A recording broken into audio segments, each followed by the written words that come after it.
Okey, kita mula. A'udzubillahi minasyaitonirrajim. Bismillahirrahmanirrahim. Alhamdulillahirabbil alamin. Wa bihi nasta'in ala umuri din wad dunya wassalatu wassalamu ala Rasulillah wa ala alihi wa sahbihi wa man walah. Asyhadu an la ilaha illallah wahdahu la syarika lah wa asyhadu anna sayyidana Muhammadan abduhu wa rasuluh. Rabbi syrah li sadri wa yassir li amri wahlul 'uqdatam min lisani yafqahu qawli, amma ba'du.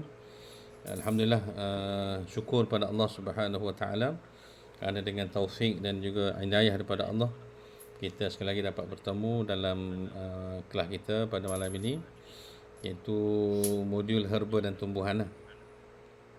Jadi hari ini insya-Allah taala kita akan masuk, saya ingat ini kelas yang keempat yang terakhir untuk herba dan tumbuhan, dan kali ini kita betul-betul lihat macam mana rawatan secara tradisional orang Melayu pakailah.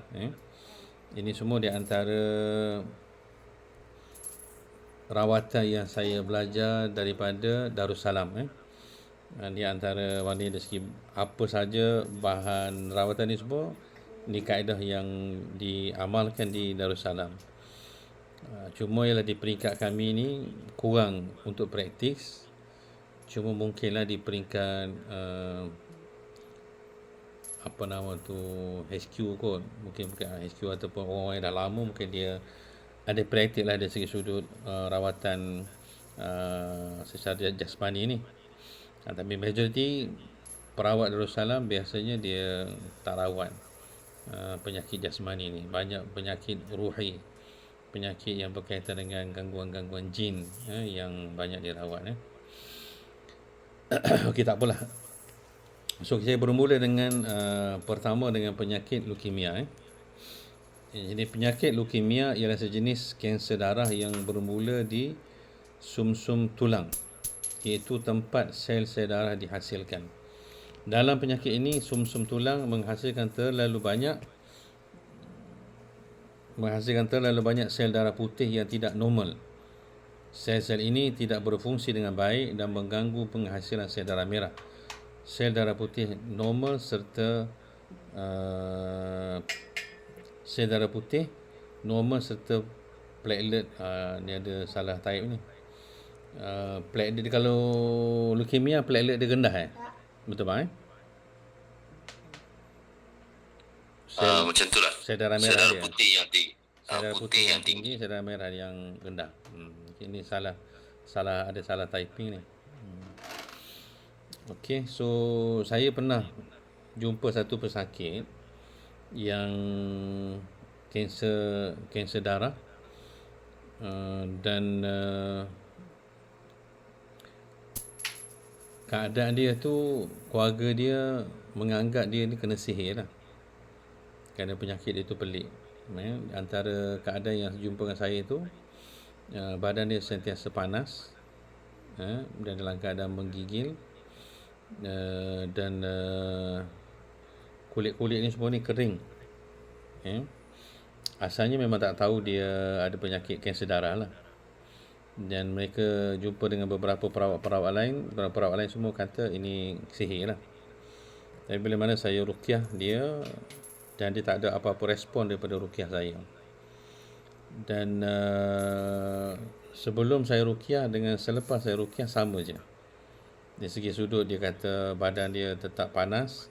Sebelum ruqyah pun beginilah panas, selepas ruqyah pun macam itulah panas, tak ada perbezaan. Dan sikit pun respon daripada ruqyah tu tak berlaku lah. Jadi saya telah beritahu pada keluarga dia, saya kata pada pandangan saya ni bukan gangguan jin, saya kata ni mungkin masalah jasmani yang perlu dicek. Tapi dia kata dia dah buat MRI, dah buat scan MRI, dan dia kata daripada situ tak boleh nak detect apa masalah dia lah. Tapi saya cakap dia kadang-kadang setengah penyakit di peringkat awal ataupun mungkin peringkat tertentu atau stage tertentu, kadang-kadang mungkin tak dapat nak detect secara jelas, dan mungkin perlu sekali lagi setelah penyakit tu mungkin lebih merebak dengan ni, mungkin boleh detect dan sebagainya lah. Cuma saya cadang keluarga dia untuk pergi sekali lagi untuk buat scan. Cuma arahan saya tu, cadangan saya tu tak diraikan dengan betul lah. Kenapa? Kerana mereka beranggapan, mereka kata takkanlah perawat-perawat sebelum ni, 2-3 perawat lain kata semua sihir. Dia kata takkanlah tiba-tiba saya cakap ni bukan sihir. Jadi dia macam kurang setuju, dan dia tetap dengan rawatan cara ni lah, cara bomoh dan sebagainya, ataupun dengan cara rawatan-rawatan bukan jasmani lah. Cuma sampai satu peringkat pesakit ni dalam keadaan yang betul-betul dah tak ni, dah kali terpaksa masuk hospital. Di situ detect dia ada kanser darah pada tahap yang 4 dah. Pada tahap 4. Mana dah tahap 4 dia kira teruk lah abang kan. Mana kalau Dah kira hampir akhir lah tu. hampir akhir lah kan. Jadi daripada tahap 4 tu, mereka juga ikhtiar lah, ada buat macam, adalah prosedur hospital saya tak pasti, tapi setelah 6 bulan dia meninggal lah, kawan tu meninggal. Dan setelah meninggal, keluarga dia jumpa saya dan menyatakan agak rasa kesal lah. Kenapa? Kerana tindakan awal tak diambil sebagaimana yang saya cadang, iaitu sepatutnya scankan sekali lagi, kerana mungkin ada masalah lain. Kerana mereka mengabaikan cadangan saya itu, dan setelah pesakit itu dah teruk sehingga terpaksa masuk hospital dan detect dia ada kanser darah, baru dapat tahu. Jadi agak keluarga tu agak rasa macam agak kesal lah. Tu kadang-kadang perawat ni kadang-kadang nak kena berhati-hati dalam beri pandangan lah. Kalau kita tak pasti, kita kena beritahu tak pastilah kan. Jangan kita buat andaian macam ini sihir lah dan sebagainya, sehingga keluarga tu beranggapan tu sihir. Apa perlu pergi hospital? Sebenarnya penyakit tu sebenarnya ada kaitan dengan hospital punya penyakit. Gitu. Semua saya, ialah kita tak tahu kan, bila kita ruqyah kita tak tahu, kita tak boleh nak detect penyakit dia penyakit apa, dan kita tak ada kemahiran pun untuk diagnose dalam masalah penyakit-penyakit itu. Di cadangan saya memang pergi hospital, buat apa saja prosedur yang perlu, sama ada MRI ke CT scan ke apa buat, sehingga boleh detect punca masalah. Tak boleh nak semata-mata buat andaian lah. Kalau tidak, bahayalah. Dan kalau kita memutuskan sesuatu pendapat dalam keadaan kita jahil dalam masalah tersebut, maka kita termasuk di kalangan orang yang berdosa lah, kerana memutuskan sesuatu dalam kejahilan, dosa. Dan kalau orang tu mati kita tu di akhirat Allah Ta'ala akan tanya lah, yang ni sebab kita orang tu mati disebabkan kerana kejahilan kita memutuskan pandangan yang salah. Itu bahaya juga. Jadi kalau kita tak reti atau kita tak faham, tak jelas, kita kena kata saya tak jelas, pergi kepada yang lebih tahu. Itu sepatutnya kita.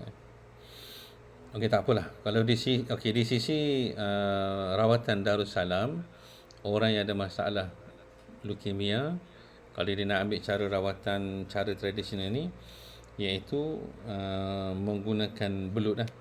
Belut antara rawatan dia. Belut tadi tu dibuat masak sup dan diruqyahkan dia dengan Al-Fatihah, ayat-ayat syifa. Ada 6 ayat syifa tu bacakan semua sekali, dan juga baca bacaan ini, iaitu bismillah bismillah bismillah, a'udzu bi'izzatillahi wa qudratihi min syarri ma ajidu wa uhadhiru 7 kali.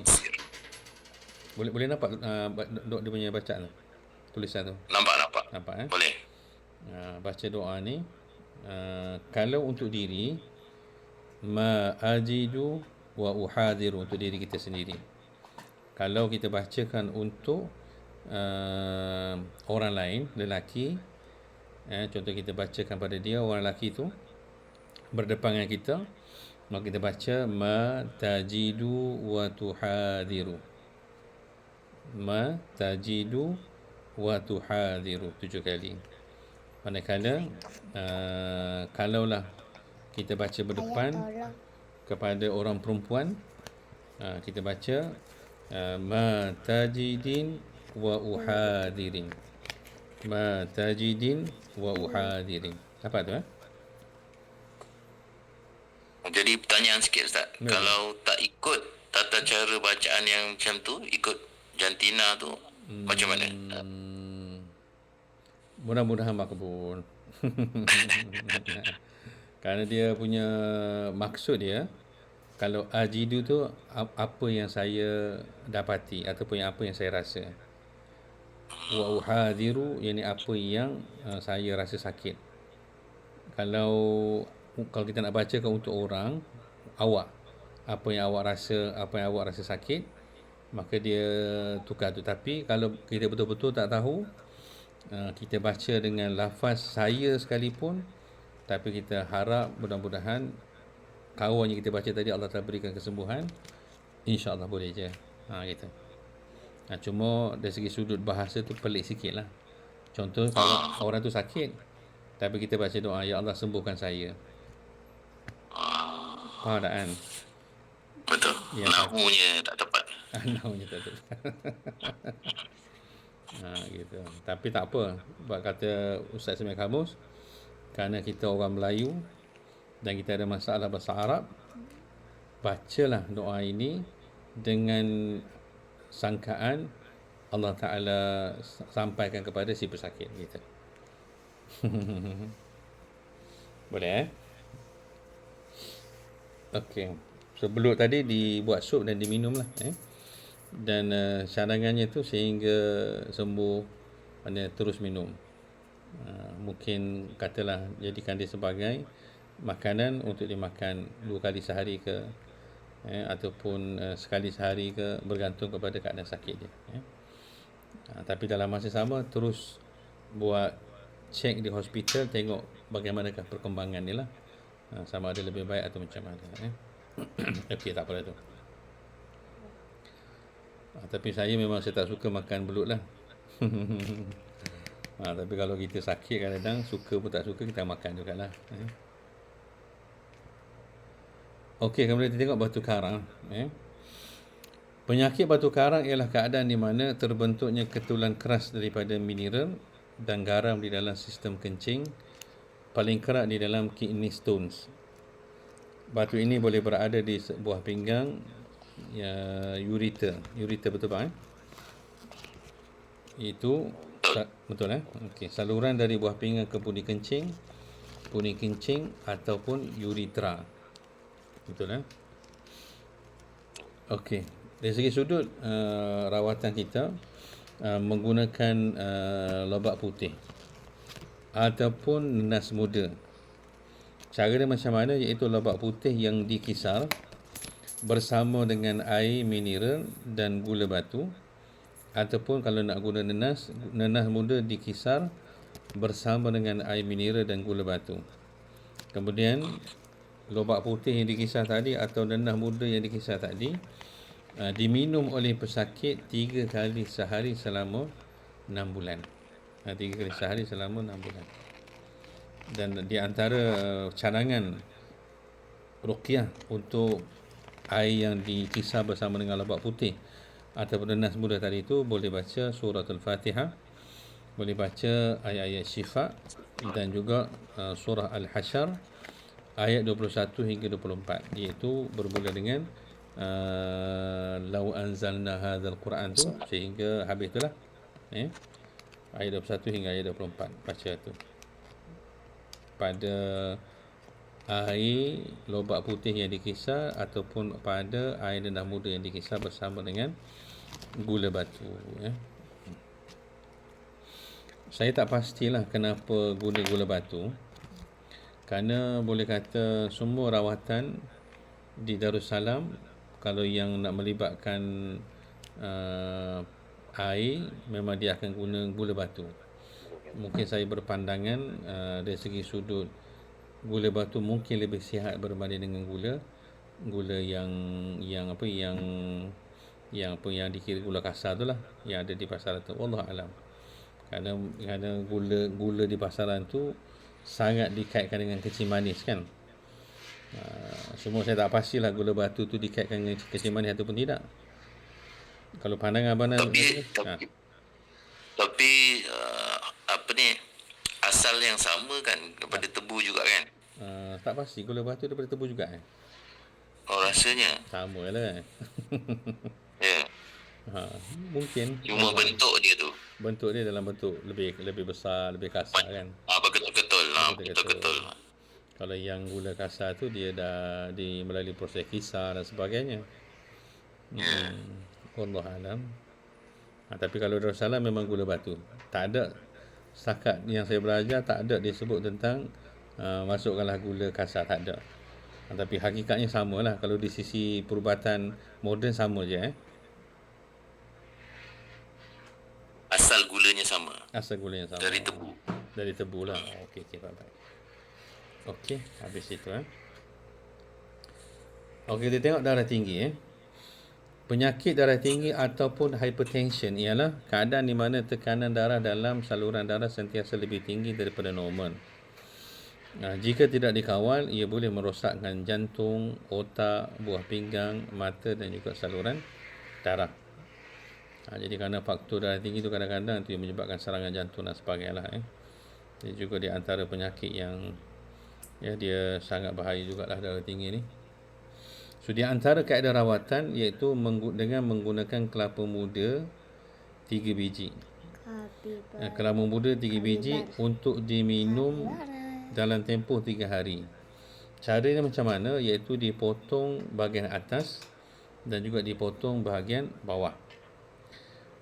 Manakala bahagian atas tu ditebuk lubang, manakala bahagian bawah tu tak perlu tebuk lubang, hanya dipotong nipis lah.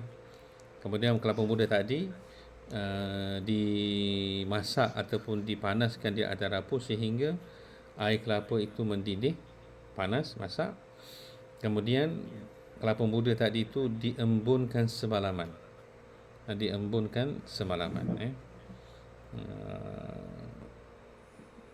Kalau di pihak perubatan moden setuju tak dengan masalah diembunkan? Ada isu tak? Diembun maksud dia tak luar. Letak luar. Embun yang di luar rumah. Betul. Alam. Wallahualam. Ada tak kemungkinan tak ada masuk serangga atau masuk habuk, masuk apa, tak tahu. Itulah dia ada kemungkinan tu kan. Kemungkinan teknik dia macam mana. Kalau cara kaedah ni memang letak di atas bumbung, ataupun tempat yang tinggi yang mana embun boleh kena pada dia. Tu je kaedah dia. Jadi di situ dia mungkin ada isu lah pencemaran, betul tak? Ada isu. Betul juga. Itulah. Serangga. Jadi dia ada isu kat situ lah. Tapi kaedah-kaedah rawatan dulu banyaklah kaedah embun ni, betul tak? Air untuk rawatan diembunkan, untuk diminum dan sebagainya. Wallahu alam. Kemudian cara dia setelah diembunkan, minum keesokan harinya selama 3 hari. Kita ada 3 biji tu kan, siap-siap 1 biji 1 hari. So 3 hari 3 biji lah. Jadi kalau nak embunkan tu, boleh pastikan tidak ada pencemaran pada saya, okey lah. Cara mana kita kawal tempat tu supaya tak dimasuki semut, binatang dan sebagainya. Dan air yang turun tu bukan jenis air yang ada toksik ataupun ada racun, okey lah. Kadang-kadang cuma zaman sekarang ni kan kita punya atmosfera kita dalam keadaan yang macam-macam kan. Kita ada pencemaran asap, kilang dan sebagainya. Kerana tak boleh nak pastikan sama ada embun yang turun tu adalah merupakan embun yang menyihatkan ataupun bimbang embun yang boleh mendatangkan mudarat pula. Wallahu a'lam. Abang setuju gitu kan? Betul tak? Ya, betul. Okey, tak apalah tu. Kita tengok jantung lemah, tersumbat dan juga berlubang. Bahan rawatan kelapa muda 3 biji, telur ayam kampung 10 biji, madu lebah asli, lada hitam 3 paket kecil dan rembah ketumbar. Kaedah rawatan dia, campurkan telur putih, madu lebah, dan lada hitam bersama dan minum pada waktu pagi selama 10 hari. Jadi telur putih tu campur dengan baru lebah asli, campur dengan lada hitam. Kalau tanya saya banyak mana lada hitam, di cadang sini 3 paket. 3 paket ni apa nama tu, 3 paket yang dijual di kedai tu lah. Jadi campurkan bersama dan apa nama tu, di nak cakap macam mana 3 paket tu, kalau di kedai kan ada 1 paket yang kecil tu kan, campurkan semua sekali tu. Sama ada nak tumbuk dulu tak tumbuk dulu pun tak apa, campur je. Jadi guna dia tu makan untuk selama 10 hari. Ni kalau dia berkaitan dengan lemah jantung ataupun jantung tersumbat dan sebagainya. Kemudian dalam masa sama, rendam pada waktu pagi rembah ketumbar dalam kelapa, kemudian minum pada sebelah petang selama 3 hari. Gitu. Berapa banyak? Sekadar secukup rasa. Jadi rembah ketumbar tu agak-agak lebih kurang masukkan dalam tu dan minum dia. Jadi segi sudut sukatan tu tak ada. Berapa banyak, kalau abang tanya saya berapa banyak rembah ketumbar tu, tak ada sukatan. Jadi tak ada sukatan tu, agak-agak secukup rasa kita masuk, ada rasa rembah ketumbar tu, okeylah tu. Cuma kalau tanya saya praktik tak, saya tak praktik. Kalau apa nama tu, kerana buka apa nama tu, pertama dari segi sudut kita zaman kita hari ni, sudut kepercayaan ataupun sudut keyakinan tu adakah terbukti dan belum terbukti, betul tak? Jadi sebab itu kadang-kadang dari sudut praktikal tu tidak dipraktik lah. Kerana dari segi sudut berjaya ke tidak berjaya, kaedah yang sebegini. Jadi walaupun kita belajar sebegini, tapi kita pun tak praktik lah. Jadi kalau tanya saya, memang saya tak amal lah. Wallahu alam.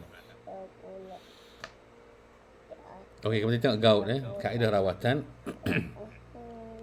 Tapi saya memang ada satu kawan lah, kawan saya yang terlibat dalam herba dan juga tumbuhan ni, tapi dia memang betul-betul praktik lah. Dan boleh kata segala apa sahaja penyakit, sama ada dia rawat orang ataupun diri dia, memang dia akan show dengan herba lah. Dan mungkin di situ sudut kepercayaan dan keyakinan dia bahawa herba lah yang apa nama tu, sebab kepada kesembuhan yang bagus dan berdasarkan pada testimoni yang dia ada tu. Jadi kalau yang sudah mahir sebegitu,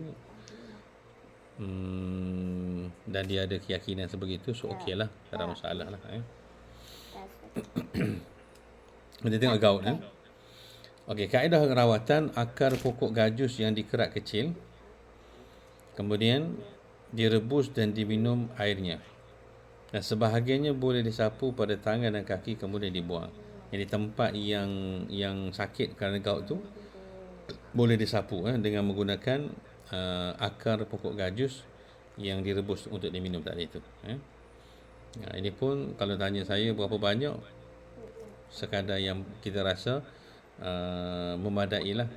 Mungkin satu cekak pokok gajus punya akar, dan kita rebus dan kita minum. Kalau nak cuba praktis, bolehlah cuba try, tengok.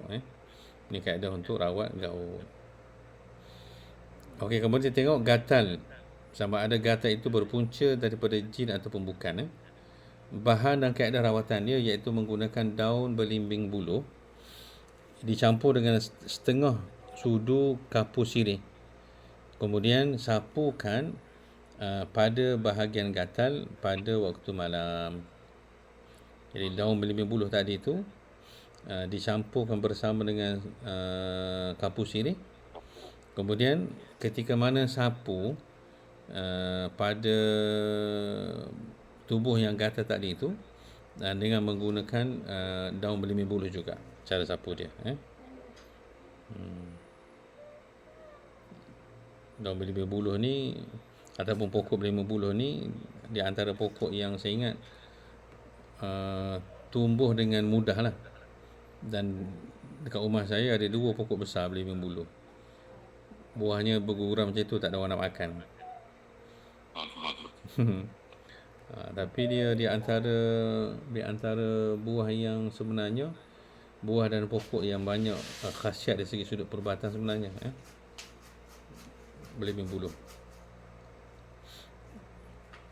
Okey, kemudian nak kencing manis. Okey, kaedah rawatan dia ialah pria katak, iaitu boleh dimakan setiap 3 biji.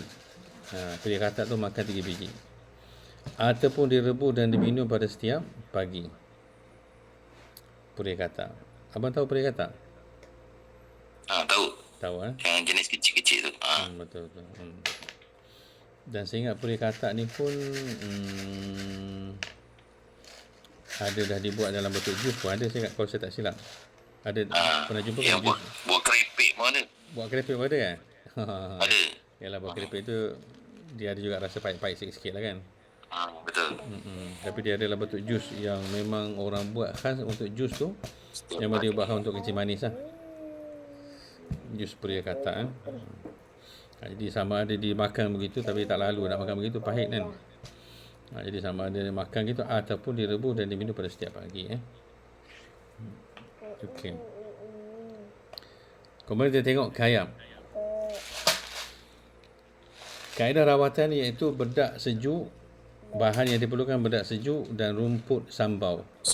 Rumput sambau itu sebagaimana dalam gambar saya itu. Rumput itu kemudian dia ada sikit, kalau perasan bentuk rumput sambau. Ini kalau masa kecil-kecil dulu bersepah dekat-dekat jalan pun ada kan. Tapi sekarang jarang juga jumpa rumput sambau ni. Sambau. Okey. Jadi bahan yang diperlukan bedak sejuk, rumput sambau dan juga air. Caranya ialah sapukan bedak sejuk yang telah dicampur dengan air dengan menggunakan rumput sambau. Jadi bedak sejuk tu ambil rumput sambau dan gunakan rumput sambau tu sebagai alat untuk macam brus dan sebagainya, dan sapu pada tubuh yang ditumbuhi kayak tu dengan rumput sambau. Ada bising. Okey, ini bisa gigitan. Pertama, bisa terbagi 2, iaitu gigitan serangga, bisa dalam badan. Tidur lah. Ya betul. Okey. 2 jenis bisa. Gigitan serangga juga bisa dalam badan. Semua bisa dalam badan saya tak berapa pasti. Kalau abang boleh bisa dalam badan tu, kalau abang boleh ni, sakit dalam badan kot. mungkin sakit-sakit dalam badan saya pun tak berapa jelas sangat dia punya ni. Ini semua dalam nota-nota lama saya ni. Saya pun tak pernah ni. Tapi salah satunya gigatan serangga lah. Gigatan serangga. Contohnya lebah ataupun binatang-binatang yang serangga-serangga yang berbisa lah. Okey, cara rawatan ni ialah minum air kelapa yang diruqyah Al-Fatihah, ayat sifat dan juga Bismillah 5. Bismillah 5 abang tahu? Bismillah 5?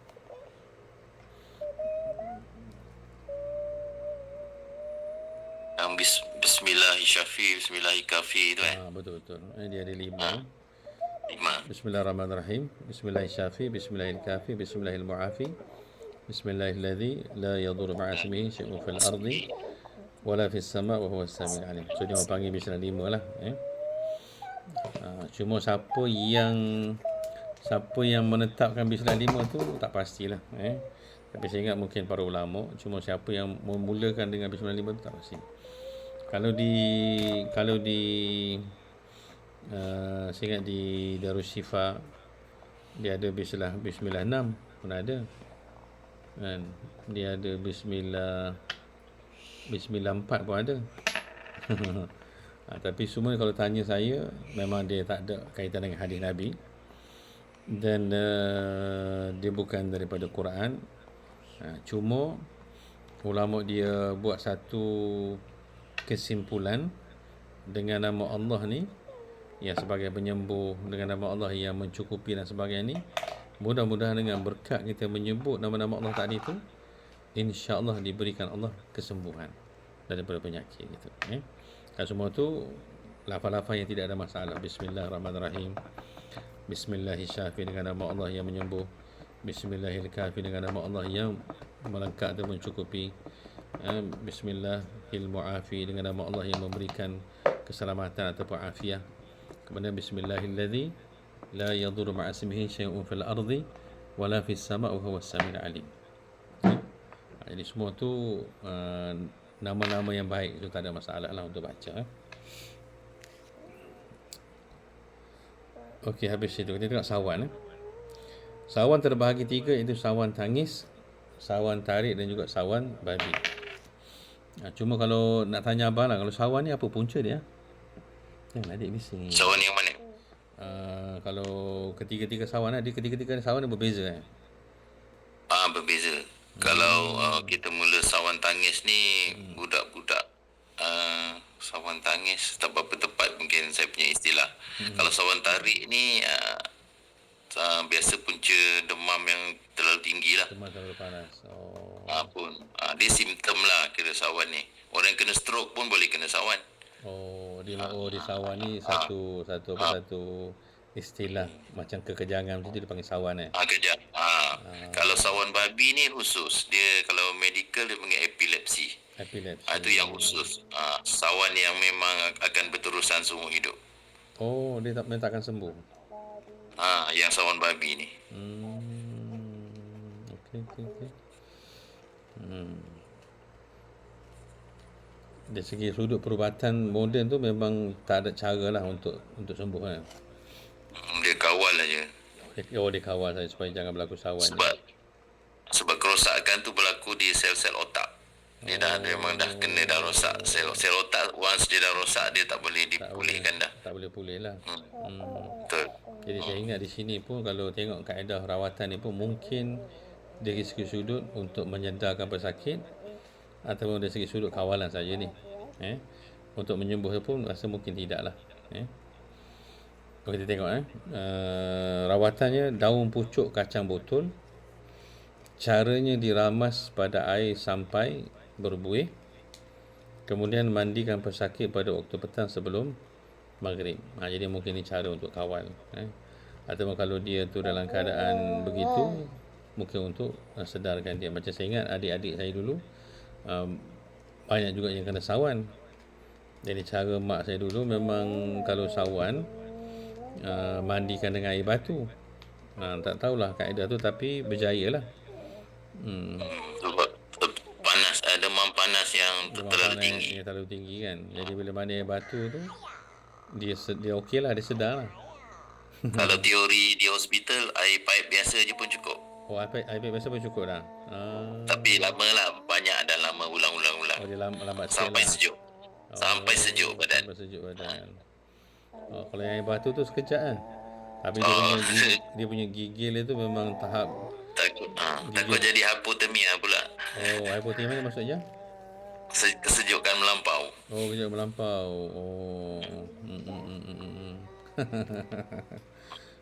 Itu bahaya juga situ kan. Okey, baik. Okey, kemudian pesakit boleh diruqyah.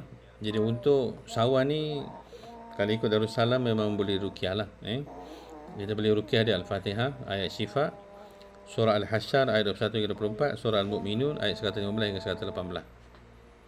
Iaitu surah Al-Mu'minun ni afahasibtum annama khalaqnakum abatha wa annakum ilaina la turja'un. Sehingga habislah, sehingga ayat 118. Baca ayat itu. Okey, seterusnya kita tengok buasir. Buasir, bahan yang diperlukan ialah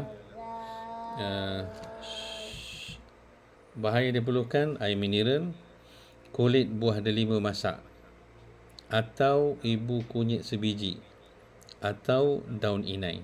Ini semua digunakan atau. Atau maksudnya boleh pilih lah. Sama ada nak guna kulit buah delima pun boleh, atau nak guna ibu kunyit sebiji pun boleh, atau boleh guna daun inai. Kaedah rawatan dia, salah satu bahan di atas direbus, airnya diambil dan diminum oleh pesakit sehingga buasinya mengecut. Jadi kalau dalam banyak-banyak bahan tu, saya ingat daun inai lah yang paling mudah nak cari. Kalau ibu kunyit sebiji pun saya pun tak pasti nak cari kat mana. Kalau kulit buah delima masak tu mungkin ada jual lah di kedai. Cuma kena pastikan dia kulit delima yang dah ranum dan yang dah masak. Cara dia kita rebus dan diberi minum kepada pesakit lah, sehingga buasinya mengecut. Cuma saya tahu kalau buasi kalau kena seseorang pun, dia sifat dia, kalau kita rawat dia, dia akan kecut. Kalau kita tak jaga makan, dia akan kembali jadi balik buasi. Betul ke begitu kan? Betul. Betul lah. Dia once kita dah kena, dia akan jadi macam tu. Ataupun memang orang tak kena pun dia boleh jadi macam tu. Boleh juga macam tu. Boleh juga macam tu. Okey. Okey, kemudian kita tengok demam lah. Bahan yang diperlukan 7 kuntum bunga raya putih yang belum kembang. Jadi susah juga nak cari yang belum kembang. Putih pula tu. Bunga raya putih. Kenapa tak merah kan? Tapi ni mungkin ada khasiat, wallahu alam. Jadi kaedah rawatan ni, bunga raya putih diramas dengan air untuk mandi bagi menyejukkan tubuh yang panas. Kaedahnya siraman hendaklah bermula dari kaki. Jadi maksudnya pesakit tadi itu hendaklah dimandikan dengan air yang dicampur bersama dengan 7 kuntum bunga raya putih. Jadi mungkin menyejukkan lah. Tapi saya ingat di mana je di Saudi, saya ingat, kalau saya tak silap di Saudi memang dia ada jual jus bunga raya di Saudi. Selain daripada jus rose yang dijual di sana, jus bunga raya pun dia ada jual, dijadikan sebagai jus. Cuma saya tak ingat nama dipanggil bunga raya tu, dia panggil apa dalam bahasa Arab, tak ingat. Okey, kemudian tengok demam campak. Bahan yang diperlukan air kelapa muda. Kaedah rawatan, air kelapa muda diminum kepada pesakit, dan pesakit hanya makan makanan yang direbus sahaja. Kalau di sisi perubatan moden, kalau orang kena demam campak, ada pantang ke makan? Biasa. Tak ada. Tak ada pantang yang macam tu. Boleh je makan apa sajalah. Sebab apa orang kata, kalau yang digoreng kata apa, dia akan lagi gatal kan. Tapi kalau gatal, di hospital dia bagilah ubat tahan gatal pula. Sebab itu dia okey je lah. Okey, faham. Jadi mungkin kaedah orang dulu, kerana tak ada ubat tahan gatal tu, jadi sebab itu jangan makan benda yang bergoreng lah. Mungkin gitu kan. Betul. Okey, baik. Air kelapa ni, kalau macam kita di kampung dulu pun demam, minum air kelapa muda je. Air kelapa muda je kan, jadi ubat kan. Selubung satu badan, tidur, lepas tu sejuk lah. Okey lah. Tapi kaedah muda sekarang ni, kalau demam dia tak bagi selubung kan. Tak bagi. Pasal dia kata memerangkapkan haba kan. Betul. Lagi mudarat lah maksudnya kan. Tapi kaedah kita kecil-kecil tu macam tu. Selubung habis, borang berpeluh, rasa segar badan. Biar berpeluh. Tapi dari segi kaedah moden dia kurang setuju lah. Berbeza situ kan.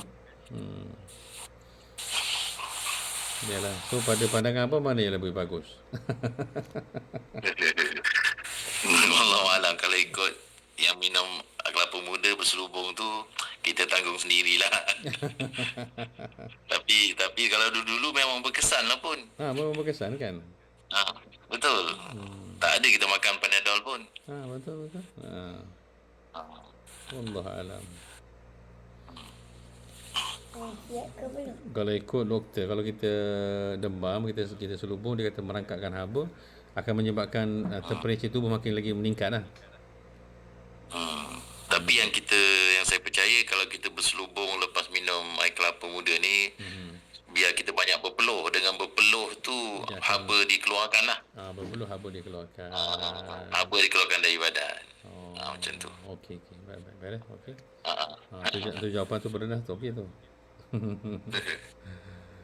Okey, habis itu. Kemudian tengok asma ataupun lelah. Bahan yang diperlukan air mineral, petola atau madu lebah dan getah betik. Macam mana nak guna petola atau nak guna madu lebah dan getah betik. Kaedah rawatan, petola dipanaskan atas api. Setelah masak, ambil isi petola tadi dan kisar dan campurkan dalam air mineral untuk diminum pada setiap pagi. Sehingga hilang dia punya lelah tu lah. Atau dia boleh guna campurkan 1 sudu madu lebah asli bersama dengan 2 titik getah betik. 2 titik getah betik untuk diminum pada setiap pagi. Jadi apa nama tu, kalau tengok dalam perubatan Darussalam ni pun banyak juga menggunakan betik. Betik ni antara pokok yang banyak juga khasiat kalau tengok cara rawatan orang dulu gunakan betik. Jangan kacau. Tanya. Okey, kita tengok busung. Dan betik, saya baru tahu tahun lepas, betik ni rupanya betik adalah merupakan buah Malaysia. Abang tahu? Asal Malaysia Bukan, betik ni Pernah adalah dengar. buah. Contohnya kalau macam bunga raya adalah bunga Malaysia kan. Kalau betik buah Malaysia. Buah kebangsaan lah. Buah kebangsaan, buah Malaysia pula. Buah kebangsaan betik. Subhanallah, saya baru tahu tahun lepas. Tak tahu kenapa Malaysia ambil buah betik sebagai buah kebangsaan, tak pasti kenapa. Mungkin kerana dia antara buah yang senang tumbuh kot di mana-mana.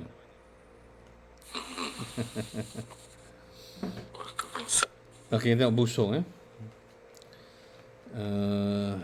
Busung, dia ada busung daripada gangguan jin dan dia ada busung daripada sihir kan. Dan ada juga busung yang mungkin disebabkan oleh faktor penyakit jasmani lah. Cuma kalau dari segi sudut jasmani, apa faktor berlaku busung? Angin ataupun busung tu dia melibatkan hati jugalah, organ hati tu. Organ hati tak berfungsi dengan baik So hati, jadi air berkumpul di kawasan perut. Okey. Busung tu air itulah, air yang berkumpul tu yang nampak macam kembung busung tu. Okey, baik. Hati tu. Jadi kalau gangguan jin ataupun daripada sihir, sifat busung ni dia boleh turun dan naik. Dan turun dan naik dia tu on the spot lah. Saya pernah rawat satu orang kakak yang busung dengan teruk lah, macam orang mengandung. Bila kita ruqyah, dia turun macam kempis begitu. Memang sangat. Saya ingat itu di antara pertama kali lah saya rawat perempuan yang busung. Dan saya ingat, saya duk fikir dia mengandung, tapi bukan, dia memang busung. Dan bila kita ruqyah, dia punya kempis dia tu macam belon kena, macam bola tu, atau macam belon yang dicocok kempis begitu. Itu memang maksudnya mungkin makhluk sihir tu yang terus lari lah kan. Mungkin dia punya kempis dia tu on the spot lah. Jadi kalau macam jasmani punya ni mungkin So, nak nampak tu proses kan, beberapa hari baru nampak dia punya tu. Tapi kalau gangguan jin dia on the spot lah. Okey, tengok bahan yang diperlukan air mineral dan juga kangkung liar. Kaedah rawatan kangkung liar ditumbuk halus, kemudian dicampur dengan sedikit air untuk disapukan pada perut yang busung. Dia tak ada kaedah minum. Ini memang dia kaedah dia sapu je untuk busung masalah busung jasmani. Dan boleh diruqyah antaranya bacaan ruqyah Al-Fatihah, ayat syifa, surah Al-Mu'minun ayat 115 hingga 118 dan juga Bismillah 5 boleh pakai. Dan kita ruqyah kepada air yang dicampur dengan kangkung liar tu, kemudian kita sapu kepada perut pesakit. Senggugut. Jadi senggugut bahan yang diperlukan beras. Dia sebenarnya saya tengok juga beberapa buku herba dan juga tumbuhan dalam masalah senggugut ni banyak yang gunakan bahan-bahan lain juga selain daripada beras. Ada yang gunakan madu, ada yang gunakan teh dan sebagainya. Tapi di kaedah Darussalam digunakan beras. So cara dia ialah beras tadi tu dimasak atau digoreng tanpa minyak. Bahasa Melayu panggil sangai. Betul bang? Bahasa Melayu panggil sangai kan. Dia beras tu kita betul. goreng tanpa minyak tu. Jadi disangai dia tu. Setelah itu beras yang disangai tadi tu digiling dan digiling atau dikisar sehingga menjadi halus. Kemudian untuk apa? Untuk dijadikan sebagai kopi untuk diminum. Dan minum dia tu ketika senggugut tu berlaku. Bila rasa senggugut sakit, minum dia. Maka insya-Allah mengurangkan sedikit sakit senggugut tu lah. So ini kalau kaedah Darussalam. Kalau kaedah yang lain menggunakan teh. TO yang dibuat tanpa gula dan diminum ketika sakit senggugut tu beberapa hari. Yang ni selepas minum begitu, insya-Allah sakit senggugut tu akan hilang. Dan kalau praktis begitu, akan datang punya senggugut akan lebih kurang dia punya rasa sakit. Itu kalau kaedah guna TO lah, TO tanpa gula. Dan ada juga yang menggunakan cara iaitu menggunakan makan madu lah. Makan madu, iaitu dimakan madu pada sebelah pagi dan dimakan madu pada sebelah malam sebelum tidur. Pagi sarapan pagi dengan madu, malam sebelum tidur satu sudu madu lebat asli. Itu untuk orang masalah senggugut. Okey, ni haid tidak teratur. Haid tidak teratur iaitu bahan yang diperlukan ialah air kelapa muda. Kaedah rawatan, minum air kelapa muda 2 kali sehari dicampurkan dengan gula kelapa ketika datang haid. Masa ketika datang haid dan haid dia adalah jenis memang haid yang tidak teratur. Sepatutnya datang tarikh lain dan sebagainya, masa tu minum dia. Dan buatlah 3 hari berturut-turut.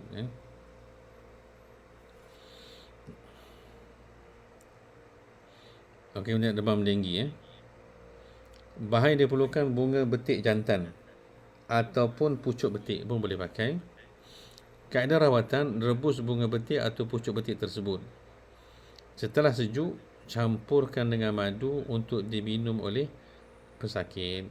Antara bacaan ruqyah yang dicadangkan iaitu surah Fatihah dan juga ayat-ayat syifa. Ini kaedah Darussalam lah guna betik. Tapi kalau kaedah orang dulu guna apa? Ketam kan? Sup ketam. Yang ketam atau apa semua ni untuk naikkan semula platelet. Sebab platelet tu terbina dari protein. Dia bukan menyembuhkan sebenarnya. Dia bukan menyembuhkan. Dia membantu cepatkan proses penghasilan platelet dalam darah. Sebab virus denggi ni dia attack sel platelet. Dia attack sel darah merah dia. Sehingga sel pembeku darah. Sel platelet pembeku darah. Pembeku darah dia akan makan tu jadi darah tak boleh beku. Darah susah nak beku tu yang jadi denggi berdarah tu. Denggi berdarah tu, darah akan keluar ikut. Komplikasi dia lah. Oh. Mana-mana lah, boleh hidung berdarah, gusi berdarah. Faham. Macam tu. Oh, jadi bila makan sup ketam membantu proses platelet tu. Okey. Faham. Mana di pihak hospital pun setuju lah kalau makan ketam tu Ada orang tak ada masalah. Maksudnya barang yang protein lah, asas protein Asas lah. protein lah. Dia kalau protein memang kebetulan dia mungkin membantu tu. Untuk bantu hasilkan platelet. Protein apa pun boleh sebenarnya. Bukan ketam sajalah. Tak semestinya ketam. Ya. Kalau contohnya macam sup daging pun okey. Boleh ikan haruan pun dia menaikkan platelet dengan cepat. Okey. Baik. Kita tak tahu kan. Orang Melayu kita denggi je sup ketam. Rupanya asal protein. Okey, baik insya-Allah. Faham. Tapi dia tak merawat lah. Dia hanya membantu. Bukan. Jadi kalau macam sekarang ni, setakat hari ni untuk demam denggi memang tak ada ubat lagi setakat ni kan? Tak ada. Kita rawat simptom dia je lah. Kalau demam, bagi ubat demam. Kawal air, jumlah air. Minum air banyak. Macam tu. Ada bagi antivirus Sebab sekali? dia Tak ada? tak ada lagi. Dia mungkin dalam kajian lah, tapi saya rasa belum diamalkan di hospital lagi. Setakat ni belum jumpa lagi kan? Cuma kadar kematian disebabkan ada denggi tinggi ke tak? Tak juga. Tak tinggi lah. Tapi memang kita kalau KKM dia memang monitor lah. Dia memang kawal benda tu. Dia kawal untuk elakkan daripada komplikasi pendarahan. Pendarahan tu lah. Okey, faham. Nanti kalau abang rasa nak cuba pakai betik, bolehlah kot. Dulu pengalaman sendirilah. Isteri saya dulu pernah masuk ward tempat denggi ni. Okay. Kita beli jus, ada jus betik kan, daun betik memang ada dijual. Memang ada jus betik. Dalam bentuk jus.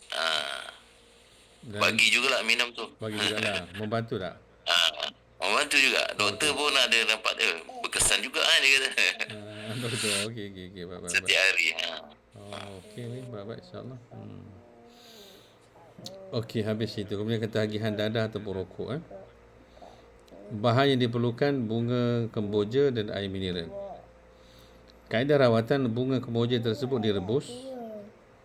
Setelah sedikit sejuk, berilah minum air rebusan bunga kemboja itu kepada penagih dadah ataupun perokok tegar sehingga hilanglah dia punya ketagihan tu.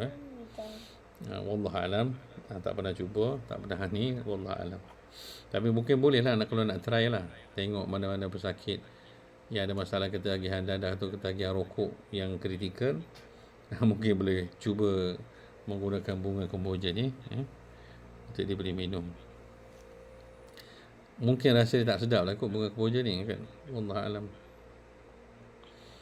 Okey, kemudian tengok demam kuning. Bahan yang diperlukan susu kambing daun inai. Kaedah rawatan, beri minum susu kambing kepada pesakit. Kemudian ramaskan daun inai bersama air, kemudian mandikan pesakit dengan air tersebut. Wallahualam. Saya untuk anak yang kuning pun tak pernah cubalah, wallahualam. Kalau susu kambing ada cubalah untuk anak. Tapi saya dalam banyak anak saya, seorang je lah yang demam kuning yang teruk tu. Yang lain tu, yang sulung tak ada. Yang lain tu sikit-sikit gitu je, yang tak perlu ni sangat. Jadi yang kena teruk tu, dia terus masuk bawah apa tu panggil apa? Lampu apa tu? Panggil apa tu lampu tu? Ultraviolet tu. Itu memang anak kedua. Anak abang yang kedua sama kan? Sama lah. Okey. Yang tu memang tak bagi apa-apa lah. Pasal dia duduk sana, doktor pun tak apa nak bagi kita masuk sangat kan. Masa dia tengah monitor anak kita tu. Kalau yang lain tu memang bagi juga lah susu kambing. Tapi tak pernah saya mandikan dengan Daun ini tak benar lah. Tapi ini di antara rawatan yang digunakan di Darussalam. Okey, kemudian tengok terkena api, air panas, minyak panas. Bahan yang diperlukan madu asli ataupun telur putih. Jadi apabila terkena minyak panas atau air panas ataupun api sehingga tempat tu jadi melecur dan sebagainya, sapukan tempat terkena api, air panas atau minyak tadi dengan salah satu daripada bahan di atas. Sama ada sapu dengan guna madu asli ataupun sapu dengan menggunakan telur putih. Yang ni lah kita boleh guna aloe vera tu. Yang aloe vera kita bincang tadi kan. Kita belajar aloe vera hari tu. Betul. Okey, kemudian anemia ataupun kurang darah merah. Bahan yang diperlukan daun bayam, sebiji telur ayam kampung dan juga madu asli. Kaedah rawatan, perah bayam dan dapatkan air perahannya. Maksudnya bayam tadi itu yang dicampur dengan air, kemudian perahkan dia sehingga dapat mendapatkan air perahannya. Setelah itu air perahan itu campurkan bersama dengan sebiji telur ayam kampung. Setelah itu campurkan madu lebah asli ke dalamnya lalu diminum. Minum pula 1 kali sehari sahaja. Ini cara untuk menaikkan orang ada masalah darah merah yang kurang lah, anemia. Untuk ibu mengandung boleh ke katnya ni? Ibu mengandung Kan biasa kurang darah kan? Itulah tak berani nak kata. Takut ada Tapi mudarat. bahan-bahan tu nampak biasa je. Nampak biasa je. Sayur, Macam, telur. sayur, telur kan. Rasa wallah alam. Tapi dia tak ada, kalau dari segi sudut memberikan mudarat pada bayi tu rasa macam tidak kan. Kerana perempuan mengandung boleh tak makan madu? Boleh je. Boleh je. Kalau macam tu rasa okey kot. Malahan kalau perempuan mengandung memang boleh je makan bayam kan. Boleh. So rasa boleh. Sayur kan? Sayur kan. So rasa boleh lah. Tak ada masalah tu. Inilah kalau perempuan mengandung memang dia akan kurang darah. Betul. Okey, kemudian tengok buah pinggang. Bahan yang diperlukan air mineral dan daun pohon misai kucing lah. Jadi kalau di luar sana memang ada orang jual jus misai kucing kan, ataupun jual teh misai kucing pun ada. Betul.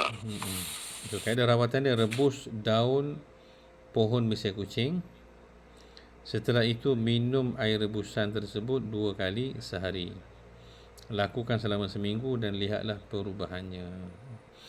Cuma kalau di sisi perubatan moden, once buah pinggang kalau dia problem, dia ada chance tak untuk buah pinggang tadi tu lebih baik? Kalau jenis yang kronik tu tak boleh dah. Kalau kronik tak ada. Kalau yang jenis yang acute kita panggil, yang tiba-tiba, kalau yang kronik memang sebab dah kencing manis apa tu memang susah lah. Itu susah lah. Payah lah. Yang daun misai kucing ni dia bersifat diuretik kita panggil, berlawas kencing. Melawas kencing. Okay.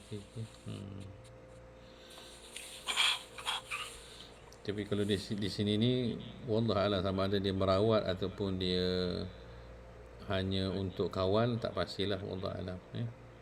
Ada kemungkinan dia merawat lah, ada kemungkinan dia kawal atau dia merawat. Saya rasa dia melawas pembuangan air kencing je ni. Membantu. Saya rasa lah. Mana orang kalau ada masalah buah pinggang, dia kencing pun tak lawas Kurang, betul. Jadi bila kita makan ni dia bantu lawaskan. Betul. Okey, baik. Habis. Baik, habis dah. Habis dah. So ada berapa slide lebih kurang ni? Ada lebih kurang dalam 22 slide lah. Okey, insya-Allah sampai situ je. Apa ada sebarang pertanyaan tak? Tapi kalau dalam nota tu sebenarnya banyak je lagi. Cuma ni saya ambil mana yang sempat, dan nota-nota yang ada pada saya tu nota-nota yang jelas. Ada nota-nota yang ada tapi tulisan tak berjelas dan sebagainya, jadi tak pasti apa yang saya tulis dan sebagainya tu. Jadi yang tak berapa nak berani masuk sangat tu. Okey, insya-Allah mudah-mudahan lah Allah Subhanahu Wa Taala beri kita manfaat yang banyak insya-Allah. Mudah-mudahan diberi taufik untuk kita amal dan sampaikan insya-Allah. Jadi insya-Allah kita bertemu kembali kita. Siap dah. Untuk next saya ingat kita ada beberapa tajuk lagi yang tak cover. Saya ingat urutan belum kan? Urutan belum. Bekam pun belum. Tapi saya ingat kalau urutan dan bekam tu bukan orang lain lah. Saya memang tak ada kepakaran langsung sebab tu tak tahu langsung. Kerana tak pernah belajar pun tentang bekam, tak pernah belajar pun tentang urutan. Kalau nanti kalau Dr. Hisham dia setuju, saya ada kawan lah yang memang ada kepakaran dalam urutan dan kepakaran dalam bekam lah, tapi perempuan kawan saya tu. Ada dua lagi, urutan dan bekam. Dua lagi urutan dan bekam. Okey. Tak Yang boleh. rawatan psikologi, psikoterapi Islam pun belum masih ada. Tu belum lagi. Tu belum lagi. Habis. Okey, saya ingat tu nanti sama dengan ustaz ni, kalau ustaz ada satu ustaz Indon tu, dia mengajar subjek tu juga. Mungkin dia kot nanti, wallahu alam. Okey, insya-Allah kita jumpa lagi insya-Allah. Okey bang. Sudahi dengan baca majlis kafarah. Subhanakallahumma wa bihamdika asyhadu an la ilaha illa anta astaghfiruka wa atubu ilaik. Assalamualaikum warahmatullahi wabarakatuh. Waalaikumsalam warahmatullahi wabarakatuh.